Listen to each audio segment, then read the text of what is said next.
Hi everyone.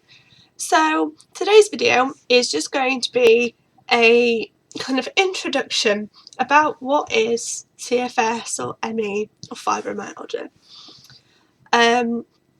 So I've managed to find some definitions online and I'll read kind of each one and I'll put links and things in the description box below so that you can go and have a look yourselves.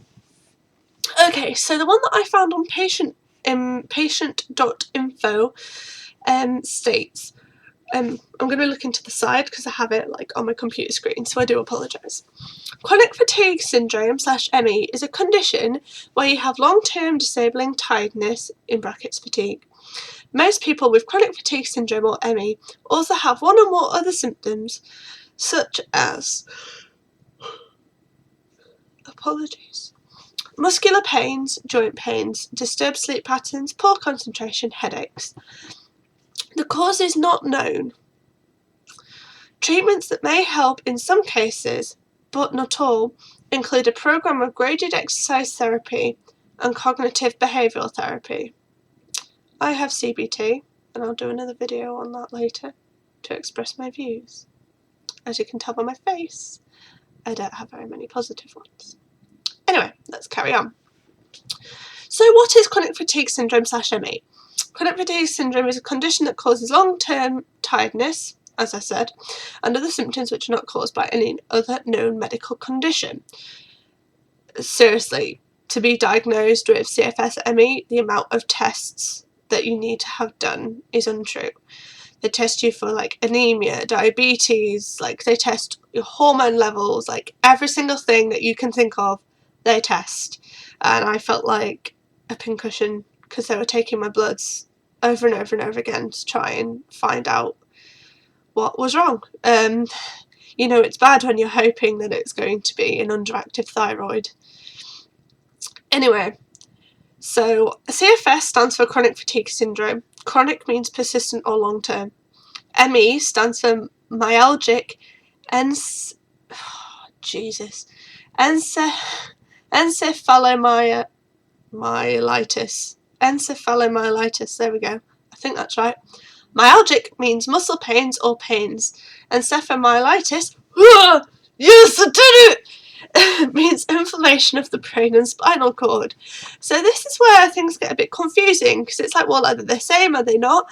And people say that the terms are interconnective, and I've been told so many times that they're interconnective, and it even says down here the term CFS is often used by doctors because the main symptom is often fatigue and the condition is chronic, so chronic fatigue syndrome.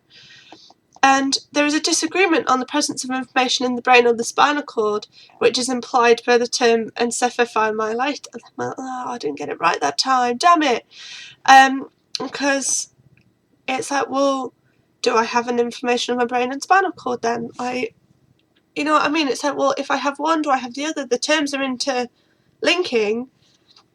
So do I have this inflammation? I do actually have an underlying inflammatory response in my bloods, as shown by the increase in white blood cells. So there is an inflammatory response going on inside my body, but is it my brain or my spinal cord? I haven't had any tests on that. So that is one thing that I'm going to ask about, because if it's that, then surely, you know what I mean? It's like, is it different? And are there other things that can be done if it's that, or if you don't have that? So, yeah. And it says on here, the term ME is preferred. Some people with this condition feel that the word fatigue is an everyday word, which doesn't reflect the different and severe type of fatigue they have. I agree with that, because when you say, oh, I've got chronic fatigue syndrome, they're like, oh, you're just a bit tired. Oh, everyone gets tired. But if you say that you have ME, people are like, oh, what's that? And then you kind of explain what it is, and people just seem to kind of treat it more like it's a thing, rather than me saying that you have chronic fatigue syndrome. The name chronic fatigue syndrome just seems to belittle the condition, if that makes sense. I mean, some of you might disagree with me. If there's any of you with CFS watching this video, you may disagree with me, but that's kind of how I feel, is that it just kind of belittles the condition.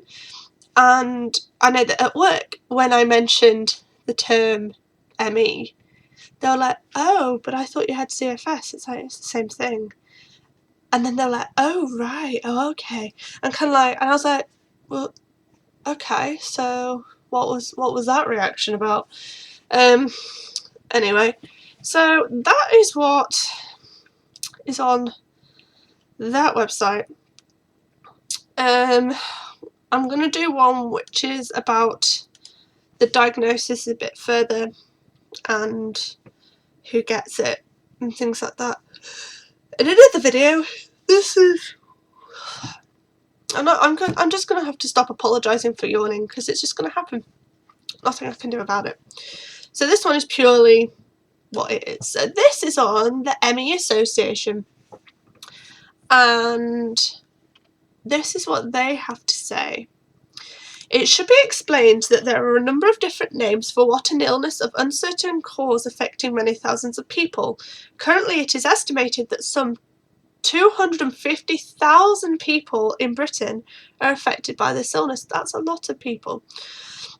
Myalgic encephalopathy, they have a different name for it, ME, a term which the ME Association feels is more appropriate than the original myalgic encephalomyelitis. It's chronic fatigue syndrome, CFS, post-viral fatigue syndrome, PVFS, and chronic fatigue immunodysfunction syndrome, CFIDS. I've not heard of that one. That's a new one for me. All types of people at all ages are affected. Severe I got my B and my D the wrong way around. Debilitating fatigue, muscle pains and joints, disordered sleep, gastric disturbances, poor memory and concentration are commonplace. In many cases, onset is linked to a viral infection. Other triggers may include an operation or an accident, although some people experience a slow, insidious onset. What happened with me is I got glandular fever in my second year of university, and I was very, very poorly. I was really poorly with it for at least half a year, and then it kind of went away, and I never quite felt as kind of chirpy and awake as I used to be. And I was actually looking at some of my old Facebook statuses, and some of them I'm like, yeah, why did I not go to the doctor about this sooner? Why did I not try and look this up? I didn't know what was wrong. I could see, like, I was looking like 4 years ago, I was getting really frustrated because everything ached and I was tired and I just felt rubbish, and I never ever went to the doctors about it because I always attributed it to something else. It was like, oh, it's just university, of course I'm tired. Oh, I'm starting a new job, of course I'm tired. And I think that's the problem, is that people just don't think that it's a thing. So, anyway, on to the next one. That's the symptoms and diagnosis. I'm going to save that for another video. Okay, here we go. So the NHS website. This is what they say. Chronic fatigue syndrome causes persistent fatigue, exhaustion in brackets, that affects everyday life and doesn't go away with sleep or rest. No, it doesn't. CFS is also known as ME, which stands for myalgic encephalomyelitis. Oh my god, I got it right again. Yay! There's some debate over the correct term to use for the condition, but these pages will refer to the condition as CFS. One of my issues with the NHS is how they deal with people who have CFS. Another video that I am going to do. CFS is a serious condition that can cause long-term illness and disability, but many people, particularly children and young people, improve over time. It is estimated that 250,000 people in the UK have CFS. Same figures. Although anyone can get the condition, it's more common in women than men.